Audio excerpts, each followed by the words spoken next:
Good morning all of you. कैसे हैं आप सब लोग। मैं सुमिता, मेरे यूट्यूब चैनल पर आपका स्वागत है। हम लोगों ने ये टॉपिक जो है शैक्षिक शोध का पार्ट 1 कंप्लीट हो गया है। आज इसका पार्ट 2 है। इसमें आज हम जानेंगे अनुसंधान की कुछ विधियाँ जो कि बहुत ही इम्पोर्टेंट होने वाली हैं और हमारे एग्जाम में आती हैं। तो वीडियो को पूरा देखिएगा और मैं पूरा का पूरा आप लोग देख सकते हो। इतना अच्छे से आपको PDF के थ्रू में लेकर आ रही हूँ पूरा का पूरा मैटर। अगर आप इसमें से भी ऑब्जेक्टिव क्वेश्चन निकालोगे ना तो बहुत सारे इसमें ऑब्जेक्टिव क्वेश्चन निकलेंगे और सब आपके काम के होंगे। और ऐसी पूरा शॉर्टकट में नहीं है, कहने को ये शॉर्टकट नोट्स हैं, लेकिन आप देखेंगे तो पूरा मैंने आपको अच्छे से एक्सप्लेन किया है। कहीं पे भी मैंने आपको कुछ भी काटा नहीं है। ये खुद की मेरी अच्छी सी एक काफ़ी पुरानी बुक है मैं, और उसमें से आपको कई बुक में से ये मैटर आपके लिए लेकर आती हूँ पढ़ने के लिए। तो बस आप लोगों से मैं कितना चाहती हूँ, बस नहीं चाहती हूँ कि आपको जो है मुझे बस सपोर्ट करना है, आपको मुझे सब्सक्राइब और बस मेरे चैनल को शेयर करना है। और अगर अच्छा लगे तो लाइक कर दो, ना लगे तो ना करो। इसमें आपके कोई भी पैसे नहीं जाते हैं सब में कामों में। लेकिन मैं अगर आपको वीडियो बनाती हूँ तो मेरी बहुत मेहनत लगती है। एक वीडियो अपलोड करने में मुझे 2.5 से 3 घंटा लगता है, क्योंकि एडिट करने में, बनाने में और बीच में मुझे टाइम मैनेज करने में बहुत प्रॉब्लम होती है। लेकिन फिर भी मैं आपको अपडेट देती हूँ, ठीक है। लेकिन वो आपकी इच्छा है, मैं आपसे कोई ज़बरदस्ती नहीं कह रही हूँ कि आप मेरे चैनल को सब्सक्राइब ही करो। अच्छा लगे तो करो, ना लगे तो मत करो, ठीक है, नो प्रॉब्लम। लेकिन मुझे जो करना है वो तो मुझे करना ही है। तो चलिए स्टार्ट करते हैं। सबसे पहले है आपका अनुसंधान की विधियाँ। देखिए, प्रत्येक अनुसंधान एक विशेष प्रकृति की समस्या का वैज्ञानिक समाधान प्रस्तुत करता है। जैसे कि कल मैंने आपको बताया था कि किसी भी समस्या के बारे में जिसका हम किताबों में नहीं है, उस चीज़ की अगर हम खोज करते हैं तो वो एक हमारा अनुसंधान कहलाता है, ठीक है। तो इसी तरीके से इस अनुसंधान की जो है कुछ विधियों का वर्गीकरण कुछ विद्वानों ने कहा किसी भी क्षेत्र के अनुसार। देखिए, ये मैंने जो पूरा लिया है, पूरा मैंने थ्योरी में लिया है, बिल्कुल भी काटा नहीं है। लेकिन मैं आपको पूरा एक्सप्लेन नहीं करूँगी, मैं आपको सिर्फ जो महत्वपूर्ण है वही एक्सप्लेन करूँगी। बाकी का आप अपने PDF में पढ़ लीजिएगा, ठीक है। तो इसमें कुछ विधियाँ बताई गई हैं। जैसे कि सबसे पहले आपकी विधि है ऐतिहासिक अनुसंधान, ठीक है। इसमें क्या है, इनका संबंध जो है भूत से होता है, यानी कि पास्ट से होता है, तथा ये भविष्य को समझाने के लिए भूत का विश्लेषण करता है। जैसे कि हमारी हिस्ट्री, अगर हम अपनी हिस्ट्री पढ़ते हैं तो उसमें किसी न किसी ने खोज की है, तभी तो आज हम हिस्ट्री पढ़ते हैं, जो कि हमें अपने भविष्य में पता चलती है। तो वर्णनात्मक अनुसंधान क्या होता है, इसका संबंध जो है वर्तमान से होता है, जो हमारा प्रेजेंट है। इसके अंतर्गत अनुसंधान के विषय का स्तर जो है निर्धारित करने का प्रयास करते हैं। फिर हमारा प्रयोगात्मक अनुसंधान, ये जो है होता है आपका, इसका उद्देश्य वैज्ञानिक रूप से 2 या 2 से अधिक तत्वों के संबंध की व्याख्या करता है। 1 मिनट में हैंग की ले लूँ, बहुत गर्मी लग रही है। फैन बंद करके करती हूँ ना तो बहुत ज़्यादा गर्मी तो आपको पता ही है कितनी हो रही है। चलिए अब इनके बारे में हम डिटेल में बात करते हैं। ऐतिहासिक अनुसंधान, ऐतिहासिक अनुसंधान क्या है, एक राइटर जो है इन्होंने लिखा है जॉन W. वेस्ट के अनुसार ऐतिहासिक अनुसंधान का संबंध ऐतिहासिक समस्याओं के वैज्ञानिक विश्लेषण से है। इसके विभिन्न पद भूत के संबंध में एक कई सूक्ष्म जो है पैदा करते हैं, जिसका संबंध वर्तमान और भविष्य से होता है। ऐतिहासिक अनुसंधान के मूल उद्देश्य क्या बताए गए हैं, देखिए इसके कुछ उद्देश्य होते हैं कि ऐतिहासिक अनुसंधान एक मूल उद्देश्य भूत के आधार पर वर्तमान को समझना एवं भविष्य के लिए सतर्क होना है। जैसे कि अगर हमने अपने खुद का एग्जाम्पल लेते हैं, अगर मान लीजिए हमने अपने पास्ट में कोई गलतियाँ की हैं, ठीक है, या फिर हमने अपने पास्ट में कुछ ऐसा सीखा हमें जिससे एक्सपीरियंस हुआ, तो हम क्या करेंगे, हम अपने आज के टाइम को सुधारेंगे और अपने भविष्य में उसके लिए सावधान रहेंगे कि हमसे वो गलती दोबारा नहीं हो या हमारे साथ वो हादसा दोबारा ना हो। तो इस तरीके का जो एक ऐतिहासिक अनुसंधान होता है, उससे हम कुछ चीज़ें सीखते हैं कि पहले के पूर्वजों ने क्या क्या गलती की थी, ठीक है, वो आज हमें वर्तमान में नहीं करना है और भविष्य में उससे सावधान रहना है। दूसरा उद्देश्य क्या होता है, शिक्षा मनोविज्ञान और अन्य सामाजिक विज्ञानों में चिंतन को नई दिशा देने और नीति निर्धारणों में सहायता देता है। जैसे कि कहते हैं कि देखिए पहले का अगर हम हिस्ट्री पढ़ें तो किस तरीके का मानव था और आज का मानव कितना आगे पहुंच गया है। तो उसमें क्या होता है, हम लोग क्या है सामाजिक विज्ञान, उसको हम सोचें और कुछ नया करने की कोशिश करें, कुछ नया सीखें, पिछले को देखकर हम कुछ और आगे का नया करने के लिए आगे बढ़ें। वैज्ञानिकों की भूतकालीन तत्वों के प्रति जिज्ञासा की तृप्ति एवं भूत, वर्तमान और भविष्य का संबंध जो है स्थापन है। किसी क्षेत्र विशेष के व्यावसायिक कार्यकर्ताओं के लिए पूर्व अनुभव के आधार पर भावी कार्यक्रम की रूपरेखा निर्धारित करने की सहायता मिलती है। जैसे कि मान लीजिए आपने कहीं जॉब की या फिर कहीं आपने कोई प्रोग्राम किया और आपको उसके बारे में कोई भी आइडिया नहीं है, तो आप क्या करेंगे, उसको जो पुराने जो लोग कार्यकर्ता हैं उनका जो एक्सपीरियंस उस काम को लेकर रहा है, तो उस एक्सपीरियंस से आपको क्या होगा, आपको एक आइडिया लग जाएगा, है ना, तो आप भी उसको काम को कर सकते हैं। ठीक है, फिर है हमारा किन परिस्थितियों में किन कारणों से व्यक्ति अथवा व्यक्तियों ने एक विशेष प्रकार का व्यवहार किया, इसका प्रभाव समाज या व्यक्ति विशेष पर पड़ा। ये हमें सारी चीज़ें ऐतिहासिक अनुसंधान से पता चलती हैं। ऐसे ही वर्तमान में स्थान, सिद्धांत, क्रियाएं, व्यवहार में इसका उद्भव एवं विकास किन परिस्थितियों में इसका विश्लेषण हुआ। अब इसका महत्व क्या है। शिक्षा के क्षेत्र में ऐतिहासिक अनुसंधान समाज एवं विद्यालय के संबंधों की व्याख्या करता है और मनोवैज्ञानिक क्षेत्र में इसके कारणों का विशेषण प्रस्तुत करता है। ऐतिहासिक अनुसंधान भूतकालीन त्रुटियों से परिचित कराकर भविष्य के लिए सतर्क करता है कि भाई पहले जो आपने गलतियां करी थी अब वो आपको भविष्य में नहीं करनी है, इसके लिए वो आपको सावधान करता है। ऐतिहासिक अनुसंधान शिक्षा तथा मनोविज्ञान के लिए एक वैज्ञानिक आधार प्रस्तुत करता है। ठीक है, ये और भी सारी विधियां महत्व हैं, आप देख लीजिएगा। अब ऐतिहासिक के अनुसंधान के पद कौन से होते हैं। देखिए, सबसे पहला होता है आपका आंकड़ों का संग्रह। जो ऐतिहासिक अनुसंधान के पद होते हैं उनमें सबसे पहला आपका 1 मिनट, आज मैं उसको ना फ़ोन की रिंग को बंद करना भूल गई थी, बीच में कॉल आ गई, मैंने कट कर दी, सॉरी। फिर है आपका, देखिए सबसे पहला है आंकड़ों का संग्रह। स्टार्ट कर दिया मैंने, हाँ है तो भूल जाती हूँ, अभी बहुत गर्मी हो रही है ना, इस वजह से।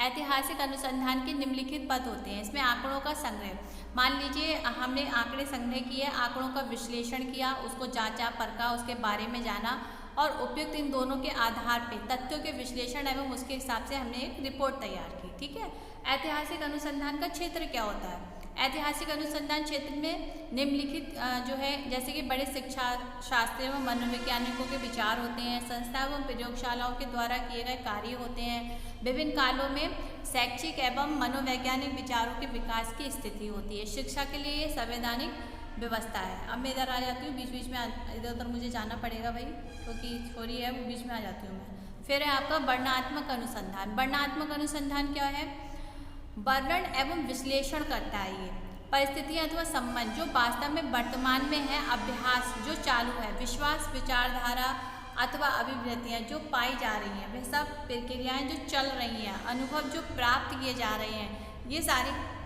चीज़ें जो है वर्णनात्मक अनुसंधान में आती हैं, यानी कि प्रेजेंट आज के समय में जो भी चीज़ें चल रही हैं। वर्णनात्मक अनुसंधान के उद्देश्य क्या क्या होते हैं।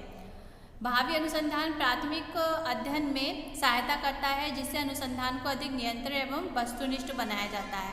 मनोवैज्ञानिक विशेषताओं से परिचय प्राप्त करना शैक्षिक नियोजन में सहायता करता है। ठीक है, मानव व्यवहार के विभिन्न पक्षों की जानकारी देता है। कौन सा, वर्णनात्मक अनुसंधान।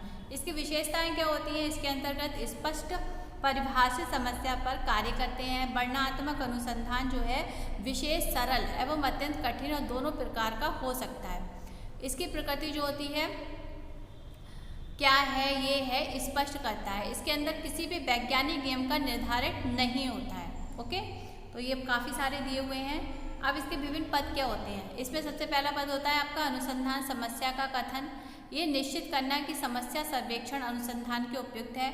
उचित प्रकार की सर्वेक्षण विधि का चुनाव करना, सर्वेक्षण के उद्देश्यों का निर्धारण करना, अनुसंधान के लिए निर्देश का चुनाव करना। ठीक है, अब इसके वर्णनात्मक के अनुसंधान के कुछ प्रकार हैं। कौन कौन से हैं, सर्वेक्षण अध्ययन, अंतर संबंधों का अध्ययन और विकासात्मक अध्ययन। अब देखिए क्वेश्चन यहाँ पे बन सकता है कि वर्णनात्मक अनुसंधान के कितने प्रकार हैं, 3 हैं। ठीक है, अब मान लीजिए 3 प्रकार दे दिए, चौथा अलग दे दिया, पूछ लिया कि इनमें से कौन कौन से हैं, तो आपको प्रकार के नाम भी पता होने चाहिए। ठीक है, कुछ विशेषताएं हैं, इनमें से भी क्वेश्चंस आपके बनने हैं, इनको आपको देखना है। वर्णनात्मक, अब पूछ लिया कि मान लीजिए प्रेजेंट में कौन सा अनुसंधान माना जाता है, तो भाई वर्णनात्मक माना जाता है ना। पास्ट का कौन सा होता है, ऐतिहासिक होता है। प्रयोगात्मक क्या होता है, प्रयोगात्मक दोनों का मिला जुला होता है। प्रयोगात्मक अनुसंधान क्या है, ये एक उन्नत विधि है जिसके अंतर्गत हम किसी भी सूक्ष्म समस्या या फिर सूक्ष्म समाधान प्रस्तुत कर सकते हैं। प्रयोगात्मक विधि का अर्थ उपयोगिता की दृष्टि से अत्यंत व्यवहारिक होता है, क्योंकि इसमें जो है अध्ययन नियंत्रित परिस्थितियों में किया जाता है। कैसे कि इस दृष्टिकोण से बेब्रिज प्रयोग को परिभाषित करते हैं कि प्रयोग में बहुधा किसी घटना को ज्ञात दशाओं में कराया जाता है। जैसे कि चैंपियन के अनुसार नियंत्रित दशाओं में किए गए निरीक्षण ही प्रयोग है। इनके अनुसार प्रयोग में नियंत्रण जो है आवश्यक है। ये नियंत्रण कभी अध्ययन के मामलों में या कभी चल राशियों के घटाने और बढ़ाने से प्राप्त होता है। इसके लक्षण क्या होते हैं?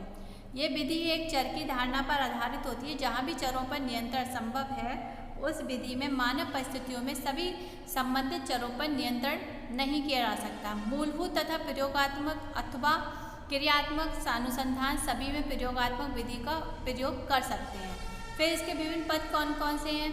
जिससे प्रत्येक पद पर सावधानी अपेक्षित होती है। सावधानी के अभाव में प्रयोग में सफलता प्राप्त नहीं होती।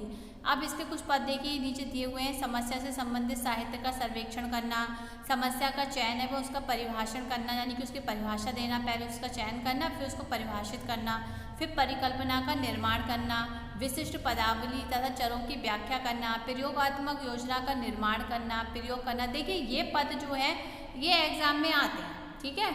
अब ये आपको अपने देख लेने हैं, बना प्रीवियस ईयर का क्वेश्चन पेपर देख सकते हो, ये पद आते हैं, ठीक है। अब है आपका पंचोमुखी अनुसंधान। अब ये पंचोमुखी अनुसंधान क्या होता है? प्रयोगात्मक विधि में प्रयोगकर्ता जो है स्वतंत्र परिवर्तियों का आश्रित परिवर्तियों पर पड़ने वाले प्रभाव का अध्ययन करता है। इसमें जो है स्वतंत्र चर अथवा चरों का कार्य हो सका है। अनुसंधानकर्ता किसी आश्रित चर या चरों के निरीक्षण से कार्य प्राप्त करता है।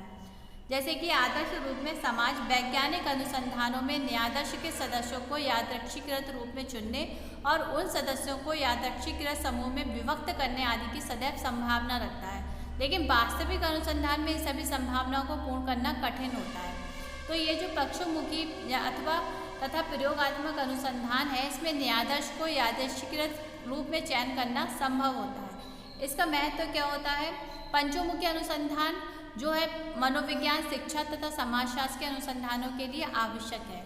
जैसे कि शिक्षा, समाजशास्त्र, मनोविज्ञान की अधिकांश समस्याओं को प्रयोगात्मक रूप से अध्ययन नहीं किया जा सकता। बहुत सी प्रॉब्लम्स ऐसी होती हैं जिनको हम प्रैक्टिकली जो है सॉल्व नहीं कर सकते।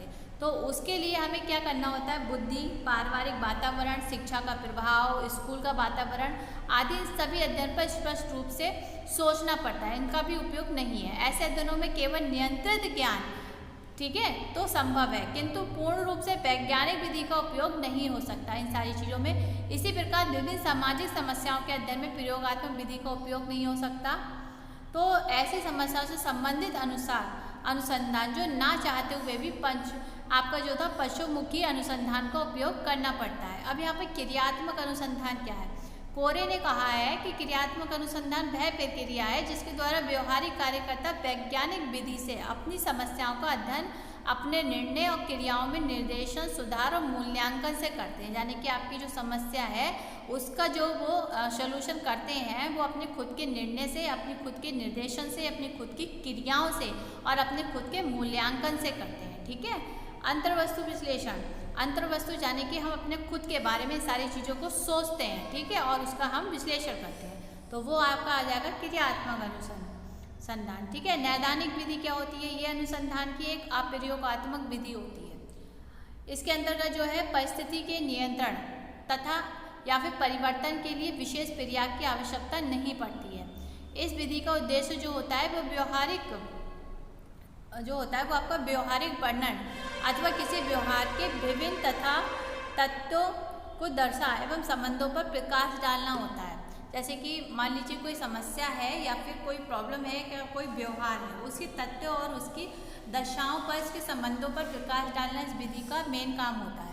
फिर आपका अंतर अनुशासनात्मक विधि, इसके अंदर क्या क्या होता है? ये पूरा क्यों नहीं आ रहा है?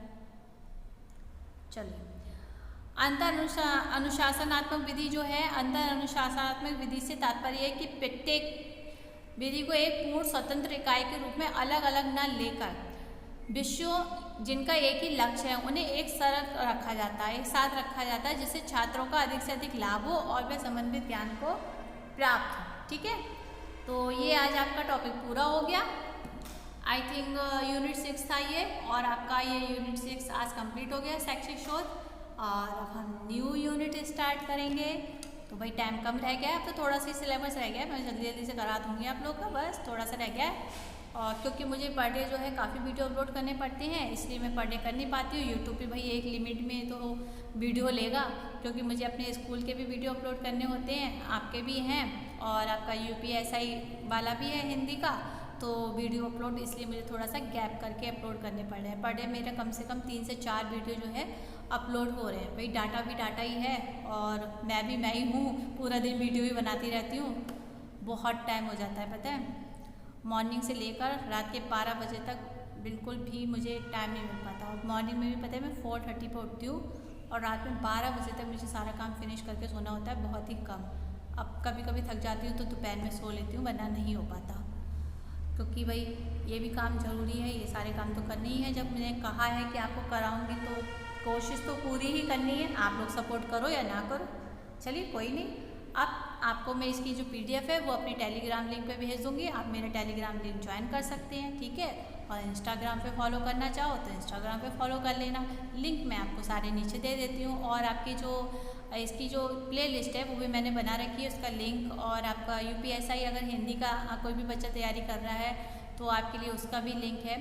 सारे लिंक मैंने आपको नीचे दे रखे हैं, आप लोग वहाँ पहुँच सकते हैं। अब कहना क्या है, बस वही जो मैं रोज़ कहती हूँ वही आज कहूँगी। वीडियो अच्छा लगा हो तो लाइक करना, सब्सक्राइब करना, शेयर करना, कमेंट बॉक्स में बताना कि कैसा लगा। मिलते हैं नेक्स्ट वीडियो के साथ, तब तक के लिए बाय बाय।